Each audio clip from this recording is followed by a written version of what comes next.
Evidence कैसे record किए जा सकते हैं, साक्ष्य को कैसे रिकॉर्ड किया जा सकता है और इससे संबंध में क्या क्या प्रावधान है, इन सब के बारे में हम पढ़ते हैं चैप्टर 25 में, सेक्शन 307 से सेक्शन 336 तक। यहां तक प्रावधान दिए गए हैं। पहले हम देख चुके हैं डिटेल में जब मैंने ट्रायल बताई है तब, लेकिन एक बार और हम देखते हैं इसको, है ना। कैसे रिकॉर्ड किया जाता है, सबसे पहले 3 पॉइंट को हमें समझना है। क्या 3 पॉइंट? समन मामलों में कैसे रिकॉर्ड किए जाएंगे,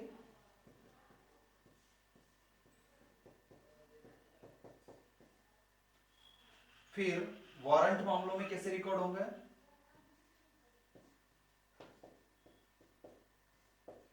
और सेशन मामलों में कैसे रिकॉर्ड होगा।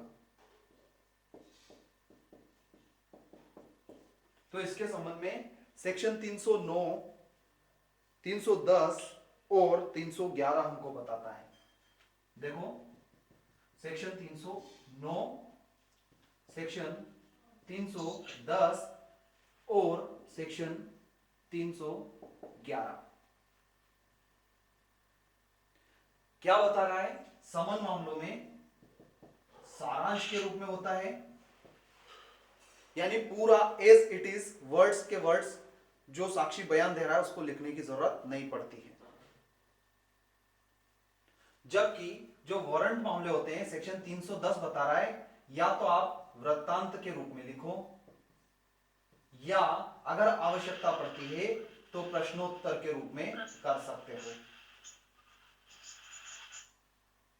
अब उसमें मजिस्ट्रेट के साइन, न्यायालय के साइन, मुद्रा वगैरह, अभियुक्त के साइन, वो साक्षी के साइन वगैरह, ये सब हैं, आप पढ़ लेना, एक बार रीड करना।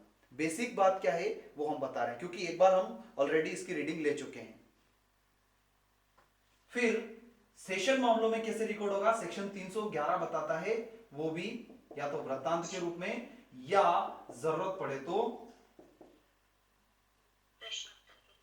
प्रश्नोत्तर के रूप में, ऐसे रिकॉर्डिंग होती है। फिर सेक्शन 312, सेक्शन 312 हमको क्या बताता है कि ऐसी रिकॉर्डिंग कौन सी लैंग्वेज में होगी, कौन सी लैंग्वेज में होगी? न्यायालय की भाषा में। और न्यायालय की भाषा क्या है ये हमको बताता है सेक्शन 307।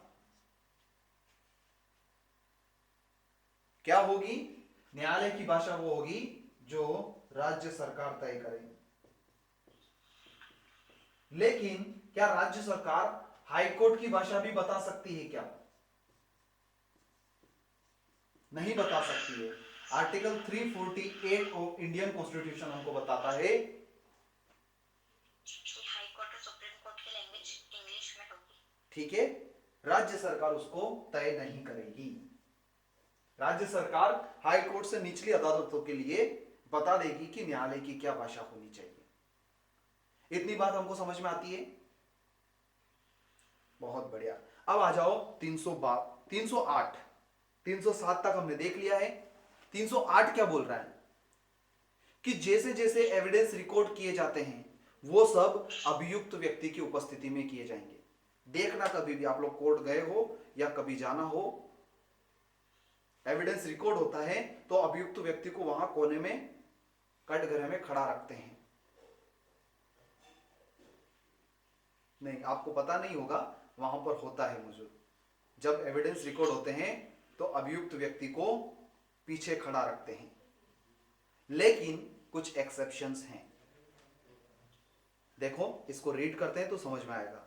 अभिव्यक्त रूप से जैसा उपबंधित है उसके सिवाय, यानी कुछ प्रावधान ऐसे हैं जहां पर डायरेक्ट मेंशन है कि अभियुक्त की उपस्थिति की आवश्यकता नहीं है। जैसे मान लो न्यायालय ने उसको छूट दे दी हो कि ठीक है भैया, कोई जरूरत नहीं, आना नहीं है, या फिर वो फरार हो तो भी हम देखते हैं, या फिर ऐसा साक्ष्य, ऐसा अभियुक्त व्यक्ति है कि उसको बार बार कोर्ट से जेल से कोर्ट लाना वगैरह बहुत डिफिकल्ट है, तो मना कर देंगे, नहीं तो जनरल रूल क्या है, अभिव्यक्त रूप से जैसा उपबंधित है उसके सिवाय विचारण या अन्य कार्रवाई के अनुक्रम में लिया गया सब साक्ष्य अभियुक्त की उपस्थिति में लिया जाएगा।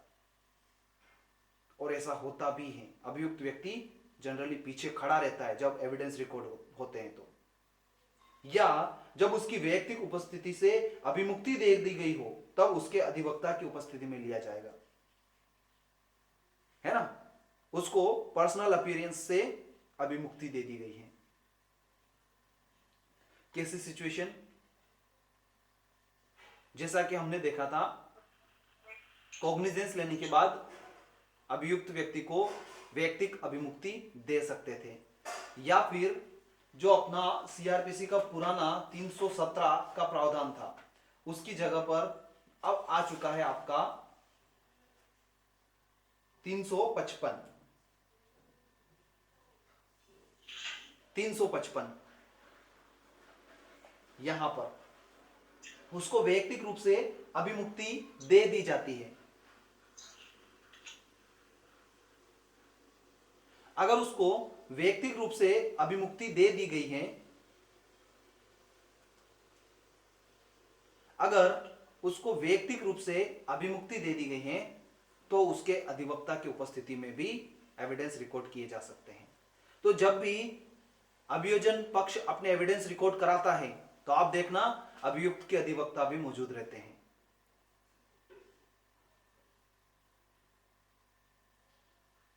आई बात समझ में?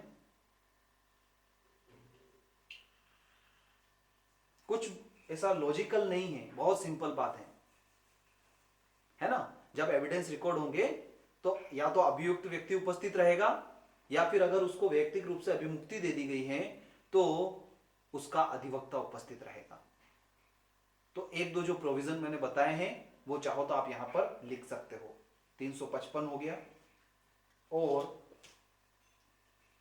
और प्रोविजन कौन से हैं?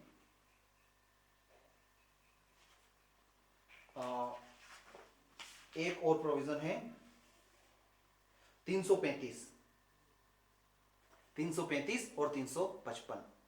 कब? मान लो अभियुक्त व्यक्ति फरार है, कैसे आ सकता है? कोई व्यक्ति अभियुक्त व्यक्ति फरार है तो क्या उसकी उपस्थिति में एविडेंस रिकॉर्ड किया जा सकता है क्या? आप बताओ मेरे को।